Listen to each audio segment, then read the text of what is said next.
Hello student, welcome to learning की दुनिया .com। आज हम BA 430 पेपर को डिस्कस करेंगे। कोड 430 है और असूल सहाफ़त का पेपर है। वैसे मैं कोई सहाफ़ी भी नहीं हूँ, एक कोई टीचर भी नहीं हूँ, लेकिन चलें इसको डिस्कस करने की कोशिश करते हैं। सवाल नंबर 1 है, कॉलम नवीसी के असूलों, इकसाम, फ़नी ख़ुसूसियात की रोशनी में हामिद मीर, अताउल्लाह कासमी, नज़ीर नाजी की कॉलम नगारी का तकाबली जायज़ा लें। ये आपके पास ये इसका सोल्यूशन यहाँ पे अवेलेबल है। अगर आप इसको डाउनलोड करना चाहते हैं तो लिंक डिस्क्रिप्शन में मौजूद है, या फिर यहाँ पे आइए AIU ऑटम 2020 पे क्लिक कीजिए। क्लिक करने के बाद क्या कीजिए, अपना कोर्स सेलेक्ट कीजिए, इस पेज पे आ जाइए, डाउनलोड बटन पे क्लिक कीजिए एंड डाउनलोड कर लीजिए। अच्छा, अब ज़रा देखते हैं इसको क्या करना है। क्वेश्चन 1, कॉलम निगारी क्या है? भाई कॉलम निगारी को अदब तो नहीं कि लिख लीजिए, तकरीर नहीं कि बोल दीजिए, सियासत भी नहीं है, ये दास्तान गोई है, हकायत निगारी है। इसमें आपने कहानी लिखनी होती है, इसमें आपने बोलना होता है, इसमें आपने अपने कलम के ज़रिए से शोले छोड़ने होते हैं।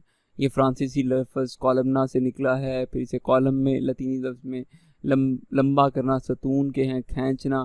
तो कॉलम नगारी में हम 5 सवाल पूछते हैं, why, what, when, where, who, how, कैसे, ये कब हुआ, क्यों हुआ, कैसे हुआ, अपने इल्मी इस्तेदाद, अपने तजर्बे की बुनियाद पे कि अच्छा ये हुआ था, अब ये होगा, पिछले साल भी ऐसा हुआ था, इस साल भी ऐसा ही होगा। अब इसकी इकसाम के बारे में तो इसकी मुख्तलिफ इकसाम है, असलूबी इकसाम है, मौज़ूआती इकसाम है, मुशाहिदाती कालम है, कालम निगारी के बारे में ख्यालात। तो भाई इसे ऐसे समझा जाता है, इसे रीडिंग किया जाता है, इसे कार्टून के ज़रिए भी बयान किया जाता है। ठीक है, माजी के चंद कॉलम जो हैं वो चिराग हसन हसरत, अब्दुल मजीद सालक का, इब्राहिम जलीस, शौकत थानवी, वकार अम्बालवी, ये बहुत मशहूर कॉलम निगार थे। असलूब क्या है? असलूब है स्टाइल, पैटर्न, डिज़ाइन, कैसा लिखा है, क्यों लिखा है। यार हामिद मीर का कॉलम पढ़ने के काबिल है। अच्छा, तो ये कॉलम पढ़ने के काबिल है, यानी हाइक पार्क, मैं नाम लूँ तो आपको खुद ही याद आ जाएगा। अच्छा अच्छा, उसकी बात कर रहे हैं। तो ये है कि कॉलम का स्टाइल, असलूब क्या है, उससे मतलब ओरिएंटेशन क्या है, उसकी डिज़ाइनिंग क्या है, उसको लिखा कैसे गया है। तो ये सब चीज़ें जो है ना यहाँ पे लिखी गई हैं। तो इनको आप देख लीजिए। कॉलम निगारी की ज़िम्मेदारी कि भाई उसका माशरे के अंदर जो नज़रियात हैं उसके वो बिला इस्तिसाब हों, वो कॉलम निगार ज़ालिम, मज़लूम, हाकिम, महकूम के लिए ताज़ियाना ना करे, बल वहीं माशरे के मजबूर बेकसों के लिए शमा फ़ज़ों हो। यानी वो लिखने वाला हो, वो किसी का फेवरेबल ना हो, किसी के साथ ना हो, वो ख़ुद से हो, ख़ुद कुछ करता हो। कॉलम निगारी का दायरा कार समाजी है, सियासी है, तहज़ीबी है, तमदनी है, इखलाकी है। हदायतकार क्या है? ज़रूरी तवालत ना हो, लफाफी ना हो, अल्फाज से खाली खाली अल्फाज हों, उसकी कोई वर्थ ना हो। हामिद मीर बहुत बड़ा नाम है जियो की सहाफ़त के अंदर, कैपिटल टॉक के मेज़बान हैं। और हामिद मीर ने 1899 में बलाग-ए-आमा में मास्टर्स किया, मास्टर कम्युनिकेशन, मैथ्स कम्युनिकेशन के अंदर। उसके बाद झंग से जुड़ गए, कई दफ़ा इनकी नौकरी आती जाती रही, और इनको जब इन्होंने लिखना शुरू किया तो किसी वजह से ये क्या कहते हैं, इनको जॉब से भी निकलना पड़ा। वहीद ऐसे हैं कि तोरा बोरा की पहाड़ियों में उसामा बिन लादेन से मिल के आए, और 2002 में जियो टीवी टेलीविज़न में शुमारी इलाक़ात के मदीर की नौकरी इख्तियार की।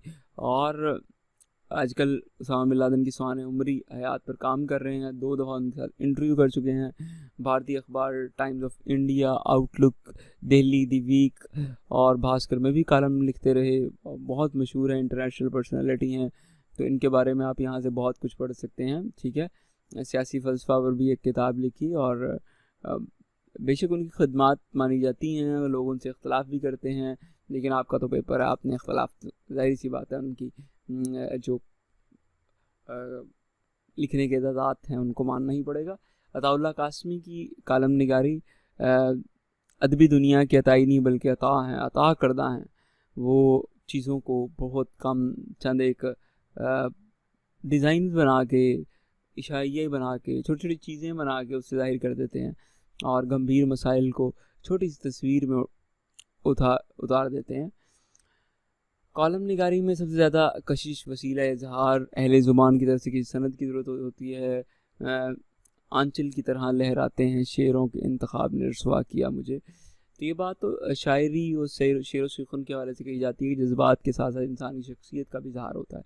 ताउल्ला कासिमी का हर कॉलम इनकी शख्सियत को भी सामने लाता है, लेकिन कासिमी साहब रसवाई का इल्ज़ाम नहीं उठाते, चूँकि कॉलम भी किसी न किसी नए मौजू पर होता है, इसलिए इनकी शख्सियत का भी कोई नया पहलू जो बड़ा मोहतरम होता है पाकिस्तानियों के सामने आता रहता है।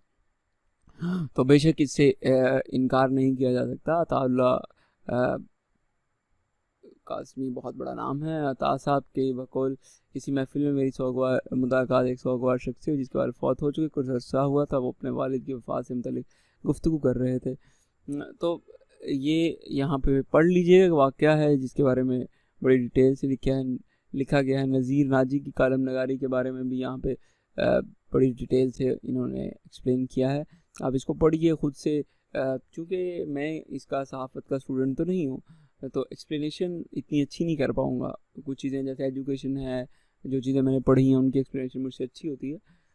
तो लेकिन मैं कोशिश करता हूँ कि इसमें कोई चीज़ें कुछ एक्सप्लेन कर दूँ ताकि शायद आपकी हेल्प हो जाए। ठीक है, तो दूसरा सवाल देखिए, कहते हैं इंटरनेट के दौर में मतबा सहाफ़त के मुस्तक़बिल दरपेश चैलेंजेस अमकानात पर तफसीली। वह मौजूदा इंटरनेट के दौर में जो तबाह की जाती है यानी छापी जाती सहाफ़त है, उसकी कीमत ही नहीं है। मेरा ख़्याल है मेरे घर में खुद न्यूज़पेपर आता ही नहीं था। मैंने 1-1.5 साल हो गया संडे पेपर लगवाया, तो यानी नहीं, लोग नहीं लेते, लेना पसंद नहीं करते। घर वाले कहते हैं क्या है ये बोझ है, संडे को आ जाता है, ज़रूरत नहीं होती, उस पर देख लो, इंटरनेट पे देख लो। तो यानी तभी तबाह हुई छापी हुई जो अशात वाली सहाफ़त है वो करीबन जा रही है। तो इसके अलावा यहाँ पे बहुत कुछ लिखा गया है। ठीक है, इसको आप पढ़ लीजिएगा, क्या इसमें एक्सप्लेनेशन की गई है। ठीक है, पर मीडिया मालकान और सहाफ़ी सबसे वकला जो हैं और बहुत सारे, इन सबसे मादरत के साथ इन्होंने अच्छे काम तो बहुत सारे किए हैं, लेकिन कुछ ऐसे काम भी किए हैं जिनसे बहुत बहुत पाकिस्तानियों की दिल आज़ारी हुई है और बहुत सारे प्रॉब्लम क्रिएट हुए हैं पाकिस्तान के निज़ाम हुकूमत और निज़ाम मईशत पर। पाकिस्तान का निज़ाम हुकूमत, पाकिस्तान वफाकी तर्ज का मुल्क है, वफाकी आइन है। इसके अंदर 1973 के अंदर इसका पहला बाकायदा जो अब तक चल रहा है आइन बनाया गया। वैसे तो 3 आइन हैं, 2 ऐवान होते हैं इसमें, अपर हाउस, लोअर हाउस, कौमी असम्बली, सेनेट। ठीक है जी। वज़ीर आज़म मुल्क का सरबराह होता है, सदर बराए नाम ओहदा होता है और 33 अहम वजारतें होती हैं, दाखिला, खारजा, तलीम, माहौलियात, दफ़ा, सकाफ़त, पेट्रोलियम, कुदरती वसाइल, पार्लिमानी अमूर, कानून, मजहबी अमूर। पाकिस्तान की मईशत में ज़्यादातर किरदार 5 साल मनसूबों का रहा है। अयूब खान के दौर के अंदर पाकिस्तान की मईशत बहुत मुस्तहकम हुई और उसके बाद 80 की दहाई से लेकर गिरती चली गई। 2013 तक ज़बूं हाली का शिकार रही। 2017 में सिर्फ $21 अरब की हमारी बरामदात रह गई और हम बहुत गरीब होते चले गए। 2018 में ये कम से कम $55 अरब होनी चाहिए थी, लेकिन अभी $20 अरब या कितनी है।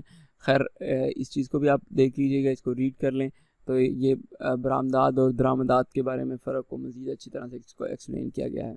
इसका PDF लेके आप इसे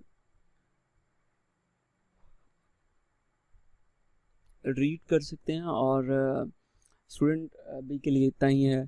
तो जितनी मुझे इसके बारे में समझ आई मैंने एक्सप्लेन कर दिया। आप हमें Facebook, YouTube, Instagram, Pinterest, Twitter पे भी सब्सक्राइब कर सकते हैं और हमसे मिल सकते हैं, हमसे सवाल पूछ सकते हैं, कमेंट कर सकते हैं, ताकि हम आपके साथ जुड़े रहें और इस तरह से हम आपके लिए कुछ ना कुछ नया ढूंढते लाएंगे। आज के लिए स्टूडेंट इतना ही है। कॉपी मत कीजिएगा काइंडली, आप खुद से लिखिएगा। अल्लाह हाफिज़।